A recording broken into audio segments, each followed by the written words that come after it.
Viene un gringo a decir, che, en este pueblo hay una crisis enorme, ¿sí? Y va al hotel.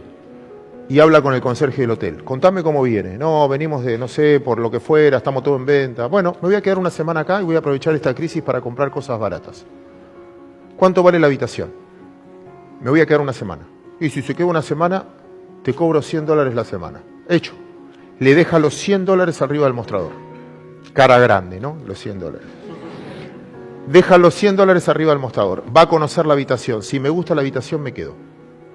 El tipo, el conserje urgente, llama al que prepara el desayuno. Chango, hay que prepararle un desayuno a este tipo que se viene a quedar una semana, viene a invertir, bla, bla, bla. Tráeme mañana jugo de naranja, medialunas calentitas. Hay que atenderlo como si fuese Dios. No. ¿Cómo que no? No, me debes $100. Hasta que no me pagues no te hago más nada. Le da los $100, toma, te los pago. El del desayuno, el que prepara el desayuno, al que reparte, al camioncito. Tenés que venir mañana a 7 menos cuarto porque hay que repartir, bla, bla, bla, bla, bla. No, ¿por qué? Me debes $100. Toma, te los pago. El del camioncito va a cargar nafta. Poneme nafta porque viene un tipo a comprar, bla, bla, bla, bla. No te cargo nafta. ¿Por qué? Porque me debes $100. Toma, te los pago.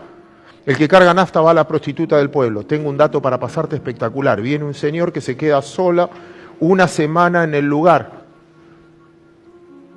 Obviamente no te atiendo más porque me debes $100. Toma, te los pago.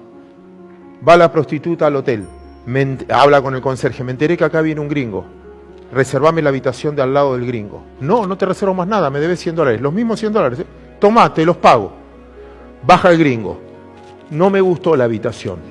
Agarra los $100 y se va. No pasó nada. Pero todo el mundo pagó sus deudas. La rotación del dinero es más importante que el dinero. ¿Qué hacemos todos cuando recibimos dólares? Los encanutamos y como